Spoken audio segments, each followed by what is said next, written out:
Correct का 5th question है ये पेपर में। 4 क्वेश्चन हम पहले सोल्व कर चुके हैं जो सिंगल करेक्ट थे। आज हम मल्टी करेक्ट क्वेश्चंस को सोल्व कर रहे हैं। नेक्स्ट के अंदर हम इंटीजर्स को सोल्व करेंगे। तो let L1 be the point line of intersection of the planes. ये दो प्लेन्स हैं, इनकी लाइन ऑफ इंटरसेक्शन है L1। देखिए हमें पढ़ते ही ऐसा नहीं करना है कि हम इसको सॉल्यूशन करने लग जाएं, लाइन L1 निकालने लग जाएं। हो सकता है हमसे ना पूछा गया हो। Let L2 be the line passing through the point P 2, -1, 3 and parallel to L1। अब देखिए क्या है, लाइन L2 जो है वो पैरेलल टू L1 है और इससे पास हो रही है। इसका मतलब अगर मुझे डायरेक्शन रेशियोज ऑफ L1 मिल जाएं तो वही डायरेक्शन रेशियो ऑफ L2 होंगे, उससे मैं लाइन L2 इजीली निकाल सकता हूं। लेकिन फिर भी और आगे बढ़ते हैं। Let M denotes the plane given by, ये एक प्लेन है। Suppose line L2 meets the plane M at point Q। तो देखिए सीन क्या बन रहा है, ये प्लेन मैंने मान लिया M, ये प्लेन है, ठीक है। इस प्लेन का इक्वेशन दे रखा है हमें 2x + y - 2z = 6। अब ये जो लाइन है आपकी इस पॉइंट P से बनी 2, -1, 3, ठीक है। कौन सी लाइन, ये लाइन है L2, ये यहाँ पर आई कहीं पे। तो एक बार हमें नहीं पता कि परपेंडिकुलर है कैसी है, तो हम क्या करते हैं, ये ऐसे आया, मान लो ये पॉइंट Q आ गया और ये आपकी लाइन है L2, ये लाइन है L2, ठीक है। ये Q पे आके इसको मिलती है। उसके बाद क्या बोला, let R be the foot of the perpendicular from P। तो R be the foot of perpendicular. अब हम यहाँ से ये ड्रॉ कर देते हैं, ये फुट ऑफ परपेंडिकुलर है, मतलब ये लाइन आपस में 90 डिग्री एंगल बना रही है। R आ गया, R भी इसके ऊपर है, R P का फुट ऑफ परपेंडिकुलर है और Q जो है ये इसके ऊपर आके मिलता है यहाँ पे। तो हमें चीज को देखना है, तो Q और R हमें निकालना पड़ेगा। तो अब ये ऑप्शंस दे रखे हैं, length of the line segment PQ का लेंथ चाहिए हमें। तो PQ का लेंथ चाहिए, तो यहाँ से बात क्लियर हो रही है कि पहले मुझे L2 का इक्वेशन चाहिए। L2 का इक्वेशन कैसे मिलेगा, इन दोनों से मुझे डायरेक्शन रेशियो निकालने पड़ेंगे। तो L1 के जो डायरेक्शन रेशियो जब मैं मान लेता हूँ LMN है, तो वही L2 के होंगे बिकॉज दीज आर पैरेलल।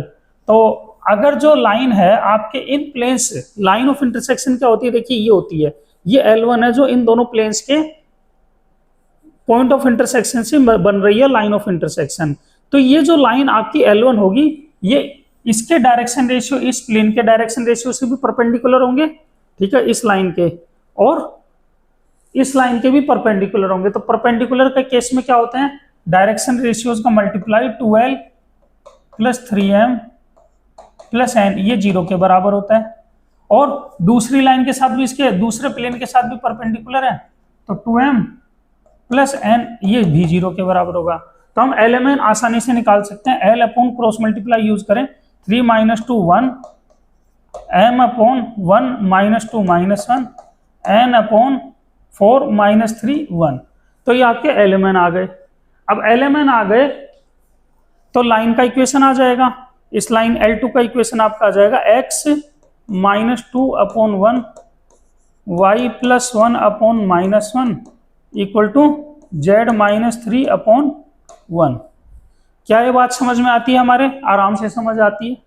अब हमें Q निकालना है और R निकालना है, उसके बाद हम आगे इसको देखेंगे। तो सबसे पहले हम क्या करते हैं, Q को निकालने की कोशिश करते हैं। और Q को कैसे निकालेंगे जी, देखिए ये लाइन जो है ये पूरी T के इक्वल ले सकते हैं। तो Q पॉइंट जो है general point on the line होगा, वो क्या होगा, मैं यहाँ लिख देता हूँ, Q is the general point on line T + 2 -T -1 और T + 3, ठीक है। ये Q पॉइंट आ गया आपका। Q पॉइंट क्या है, इस प्लेन को सेटिस्फाई करता है, तो ये प्लेन को सेटिस्फाई करेगा। 2, ये वैल्यूज हम पुट करेंगे तो T की वैल्यूज आ जाएगी, T + 2 -T + 1 और -2T -6 = 6। तो यहां से 2T कैंसिल, -T बन गया, +4 -6 -10 +4 यहां से बन गया 3 -6 -3 और उधर जाके हो गया 9। तो यहाँ से T का वैल्यू आ गया आपका -9। तो क्या हम यहाँ से क्यों निकाल सकते हैं, बिल्कुल निकाल सकते हैं। क्यू का वैल्यू आपका आ जाएगा, ये पॉइंट क्यू जो है मैं यहाँ लिख देता हूँ, यहाँ पे लिख देता हूँ क्यू पॉइंट आएगा -7, 8 और -9 + 3 -6, ये आ गया आपका क्यू। ठीक है, क्यू आ गया। इसके बाद हमें क्या निकालना है, हमें निकालना है क्यू के बाद आर। आर क्या है, फुट ऑफ परपेंडिकुलर है इस पॉइंट का। तो फुट ऑफ परपेंडिकुलर का फॉर्मूला हमें पता है, x - x1/a, y - y1/b और z - z1/c equal to -ax1 + by1 + cz1 + d/a² + b²। ये हमारा फॉर्मूला होता है, हम इसको यूज करेंगे। तो जरा यूज करते हैं इसका फुट ऑफ परपेंडिकुलर आर निकालने के लिए। तो अब मैं आर निकालने की प्रोग्रेस शुरू करता हूं यहां से। x - 2 अपॉन, देखिए इसके DRS है 2, y + 1 upon 1, z -3 upon -2 equals to minus of, ये तो हम जोड़ेंगे 4 और 4 8 और ये 9, यहां से हम इसमें प्लेस कर देंगे 2 2 जा 4, ये -1 प्लेस करेंगे -1 और ये -6 और ये उधर जाके -6। तो ये हमारा टोटल क्या बन गया, ये -6 है, ये यहाँ लिख देता हूं मैं, हाँ थोड़ा सा हो जाता है कभी कभी। तो -12 -1 -13 + 4 -9, तो ये ओवरऑल हो गया आपका 1, दिस बिकम्स 1।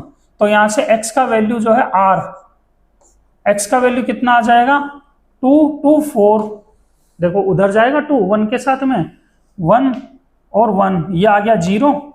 उसके बाद आ गया -2 + 3, -2 + 3 ये आ गया 1। ठीक है, तो ये आपका r आ गया। अब हमारे पास q भी आ गया, r भी आ गया, p भी आ गया। हमें बोला length of the line segment PQ, तो अब हम length of the line segment PQ निकालेंगे। PQR हमारे पास तीनों हैं। हम नेक्स्ट पेज पे चलते हैं, P का वैल्यू कितना है वो भी लिख लेते हैं। हमारे पास पहले P का वैल्यू कितना है वो लिख लेते हैं। P कितना है 2 - 1 3, Q का वैल्यू कितना है वो भी लिख लेते हैं जिससे हमें बार बार दिक्कत ना आए। Q का वैल्यू -7 8 -6, R का वैल्यू कितना है, R का वैल्यू है 401। देखिए कैलकुलेशन अगेन बहुत इंपॉर्टेंट है। अब हमें बोला है लेंथ ऑफ, पहले में बोला है PQ निकालो फिर QR निकालो, तो पहले लेंथ ऑफ PQ निकाल लेते हैं। PQ का फॉर्मूला, लेंथ का फॉर्मूला बहुत आसान है, √9² प्लस अगेन 9² प्लस 9²। तो यहाँ से क्या आ गया, 9 बाहर आ गया और √3 अंदर रह गया, तो 9√3 आ गया। PQ का लेंथ क्या बोला था 9√3, तो ऑप्शन ए इज करेक्ट। यहां से हो गया। अब मल्टी करेक्ट है तो अब QR को भी निकालना पड़ेगा, QR को भी देख लेते हैं। QR कितना आ जाएगा, √7 121 -7 -4 8² 64 और 7² 49, तो ये आ जाएगा आपका 234 √। तो जो लेंथ ऑफ QR है वो हमें दे रखी है यहाँ पे 15, ये हमारा रॉन्ग स्टेटमेंट है। ठीक है, थर्ड देखते हैं एरिया ऑफ ट्राइंगल PQR। तो PQR क्या दिख रहा है हमें, एक राइट एंगल ट्राइंगल है जिसमें PR हाइट है, PR is height and QR is base, तो हमें PR भी चाहिए। PR निकाल लेते हैं जरा। PR कितना आएगा 4 - 2 √2 का स्क्वायर 4 प्लस 1 और 1 - 3 2 का स्क्वायर 4, ये आ गया आपका 3। तो area of triangle PQR half base का वैल्यू कितना है QR √34 234 और ये 3, तो ये आ गया 3/2 √234। क्या ये सही है, हम चेक कर लेते हैं। ये बिल्कुल करेक्ट है। अब बोला the acute angle between the line segment PQ and PR। तो PQ एंड PR के लिए हम PQ वेक्टर निकाल लेते हैं पहले आसानी से, है ना। लाइन सेगमेंट के एंगल के लिए PQ वेक्टर निकाल लेते हैं। PQ वेक्टर कितना होगा -9i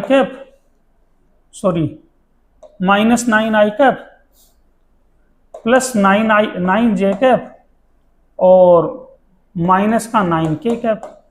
ठीक है, ये आ गया पी क्यू वेक्टर। फिर हमें क्या है, कौन से के बोला था, पी क्यू और पी आर। अब निकाल देते हैं P R vector. R vector मतलब 2i कैप, इसमें से इसको माइनस करेंगे प्लस जे कैप और माइनस का 2k कैप। क्लियर, ये चीज हमारी होगी। अब हमें निकालना है कोस थीटा। तो एंगल निकालने के लिए हम इन दोनों को क्या करेंगे, मान लो मैं इसको मान लेता हूं ए वेक्टर और इसको मान लेता हूं बी वेक्टर। ठीक है, तो ए डॉट बी क्या होता है, equal to A B cos theta. Theta is the angle.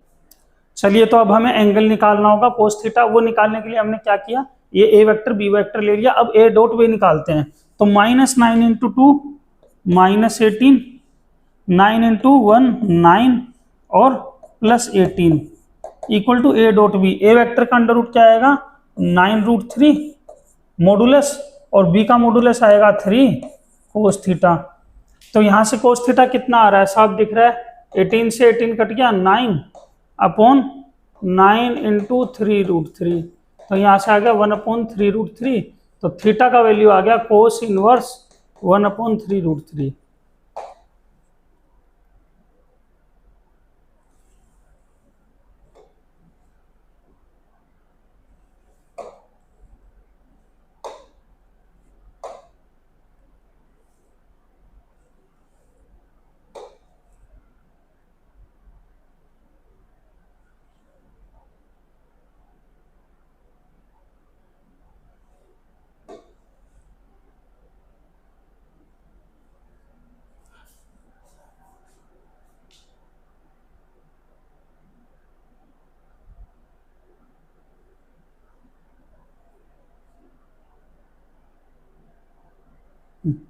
तो आपका कोस थीटा का वैल्यू आ गया कोस इनवर्स अब 1/3√3।